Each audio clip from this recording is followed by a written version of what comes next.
Hello. Sorry, hello. By now, you probably figured out my name is Sin Bagley. Anyway, today I was looking at Graphically Alex's videos about his problems with his thyroid disease, and it inspired me to talk about the things that I have been dealing with since 2003. In 2003, I ended up in the hospital and it took them 2 weeks to figure out what was wrong with me. And some of the things that were going wrong is that my kidneys completely failed. I was so weak I couldn't even move, and I was nauseous all the time. And I wasn't just nauseous, I was vomiting and diarrhea, and it was just awful. And it took the doctors about 24 hours to stabilize me and 2 weeks to decide that I had a rare vasculitis disease called Wagners granulomatosis. Now, just to let you know, a vasculitis disease is an autoimmune disease that inflames the blood vessels and causes changes in the blood vessel walls. And it can cause the vessel walls to thicken and narrow, cutting off the vital blood to the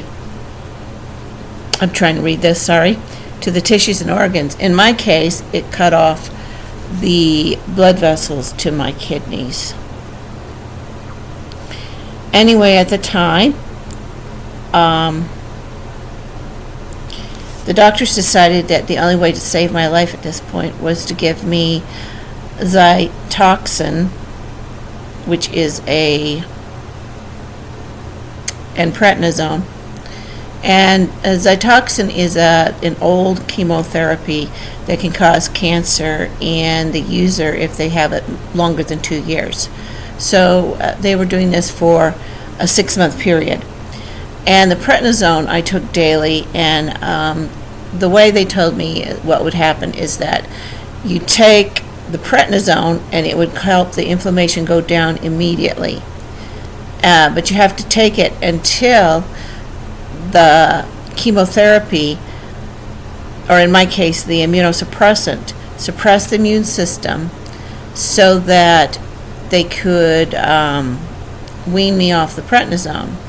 Unfortunately, I was on high dosage of prednisone, 100 milligrams a day, for almost 6 months, and I got all the rare side effects and all the little fun stuff, things like hallucinations, paranoid schizophrenia. I even had problems with my short-term memory. I had problems. I had what they called sundowner's disease, where at 5 o'clock every day, as the sun started to go down, I'd start screaming and crying. And a lot of the time, I didn't even know I was doing this. And my late husband, may he rest in peace, Otto Toon, called the doctor and said, "Hey, she's not like this. She's usually very intelligent, and it's just like she is not the same person." So they realized that I showed all the symptoms of corticosteroid or prednisone overdose, and that I am one of the rare people that cannot take prednisone for long periods of time without it causing mental disorders. So that was a very, very fun time. Just to give you an idea of some of the things that used to happen. I thought that I had, they had given me Xanax, and it turns out I have a reaction to Xanax as well. In fact, it makes me crazier. So I thought I had taken, so I'd gotten to the point where I quit taking the Xanax, but I thought I was taking it. And finally, I told my husband, I think I've overdosed. So he took me to the emergency room, and he was a veteran, so he went to the VA emergency room. I'm a veteran too, that's another aside. And the guy told my husband, she hasn't taken any Xanax at all. It's not even in her system. And it was at that point, and then as he's driving me back, I'm saying, oh, the doctor lied, the doctor lied. And I tried to jump out of a moving car that was going 50 miles an hour. And I got to tell you, I don't even remember most of this. My late husband told me about it afterwards. Anyway, that was the point where he called the doctors and said, there's something wrong. I want you to check and see what the prednisone is doing to her. And at the same time, the Wagners granulomatosis, which, let me do you an aside about that. If you look it up, you can find it under Wagners granulomatosis. You could find it granulomatosis with polyangiitis. You could find it under polyangiitis with granulomatosis. Reason being is that Wagners was a Nazi doctor, and he's the one that found this disease. And during his research on prisoners, so a few years ago, the Rheumatoid Arthritis Association, which Wagners is also, and Vasculitis is also under the rheumatoid diagnosis, decided they didn't want to have any of their diseases named after Nazi doctors. So they changed it so you could find it with 3 different names in all the literature. In the later literature, people are finally realizing, for a long time, the older doctors didn't know what we were talking about when we said granulomatosis with polyangiitis. But, that's an aside, whatever. That's one of the fun things that happen when you have a chronic illness that is rare. They like to change things up and change things. So, anyway, the biggest problems that we worried about, if I wasn't given any medication, my blood vessels would start to inflame, and it would cut off blood flow to different organs, and my body would start to die. And we saw this when I first became ill. And it was very interesting because it started first in my eyes. I have blue eyes. The entire white part of the eye was red, and my iris was purple on both eyes. And that was my first symptom, and that started up about a month before I became too ill. And then when my kidneys failed, that was it. I actually lived for 2 weeks with failing kidneys before anyone figured out what was wrong. And I had been to the doctor. I was going to military. I was in Germany at the time. I was going to the Landstuhl hospital for military. My husband was a retiree. I was a veteran, so we were allowed. And they kept telling my husband that there's something wrong with her. There's something wrong with her head. You need to go and have her talk to a psychologist. That's another thing. Chronic illnesses, that's the first thing they tell women who show these kind of symptoms. Oh, she's got a mental illness. Well, no, the body was breaking down. So finally, one of the ladies, women doctors in there, realized that my kidneys were gone. They did a kidney test, and my creatinine level was 8.8, which is at 9 and 10. I mean, it doesn't even flop anymore. So anyway, I feel like I'm jumping around in things because that happened in 2003. My problem with prednisone happened after we left Germany and came to the States. So once I ended up in the hospital, I was in a German hospital. And it was very interesting because I was the only English-speaking person in a German-speaking hospital. And at the time, about a year before, I'd had 2 years of German, or finished up 2 years of German.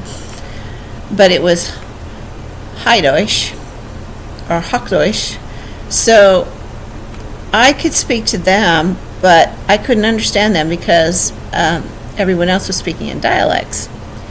So they all treated me like the slow child, and I talked to a lot of the patients, and they talked to me, and we used simple words and a lot of pointing. You know what? I even made friends there. It was an interesting. It showed me how you can adapt to almost any situation. You can adapt to not even knowing the language that well and be able to survive in another country, especially if you have to do it. Lucky for me, the doctors all spoke English. So when they told me what was going on, they would tell me in English. And because I get a lot of their training in English. So the story that I read about Don't Cry for Me, that was the German doctor that sang that to me.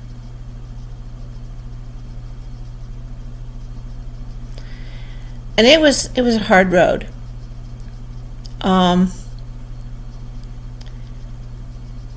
Do you really want to hear the symptoms of Zytoxin?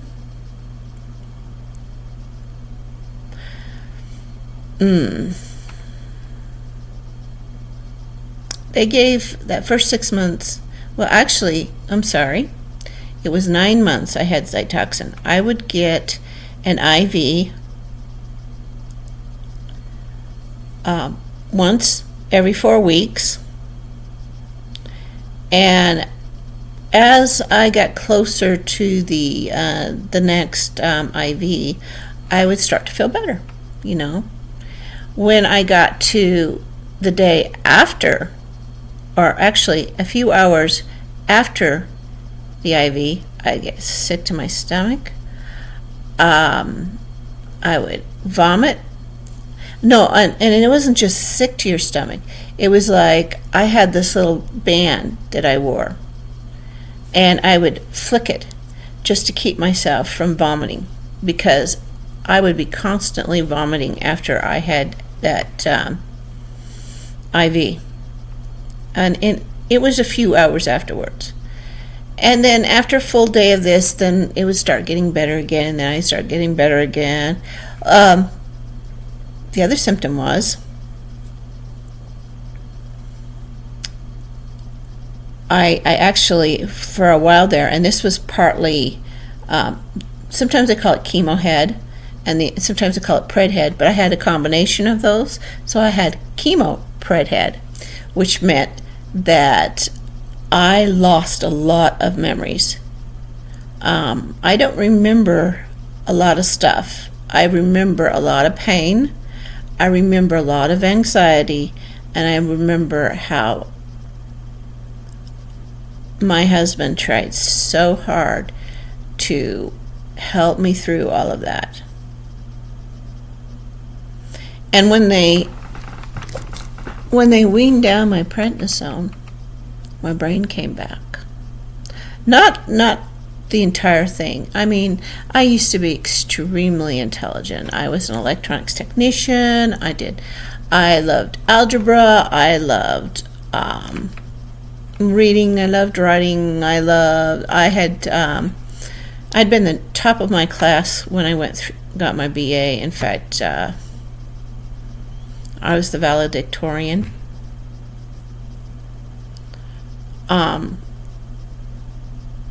I did really well.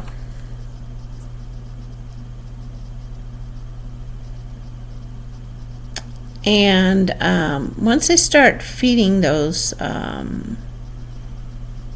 drugs into you, even though it's to save your life, it does have an extreme effect on you. I still think of what it was like to be able to remember things. I forget things now, but not not as much as I did while I was on the medication. I don't know. How would I explain this? It's like I used to, bedtime reading. I used to sit down and read quantum mechanics. Great bedtime reading. And I did this for years, quantum mechanics, biology, all sorts of stuff. Space, astronomy, And then, and I'd read it and I would remember it. Now I have to read things several times to remember it. And yeah, you might say, oh, so you're getting older, Sen. No, drugs take, even legal drugs that save your life, take a lot. It does something to your head. It does something to the neurons in your brain. It does something to the connections. Yes, I'm still intelligent, but I'm not anywhere near that same level I used to be. And sometimes I dream about it. But that's one of the things I try not to think about, because I need to be happy with what I have now. And I have more now than I had 2 years ago.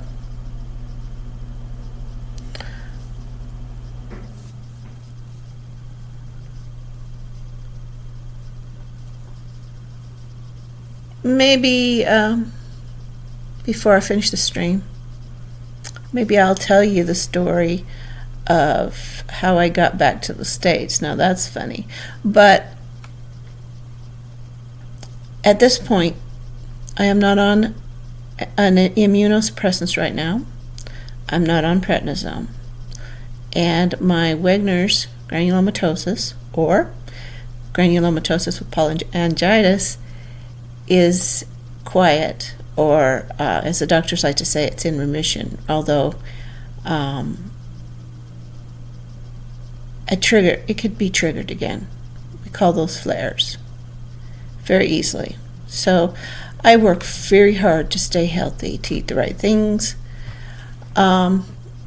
However, one of the side effects of the disease is that my kidneys finally failed. I was able to baby them for almost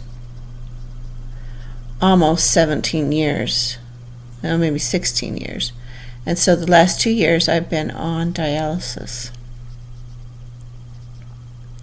So I think when I talk about health the next time, I might talk about how I got to the States, and I might talk about what it's like to be on dialysis.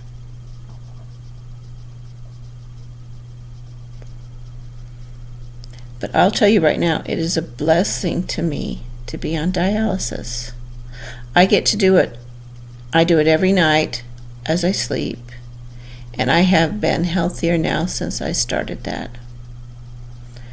So, don't cry for me.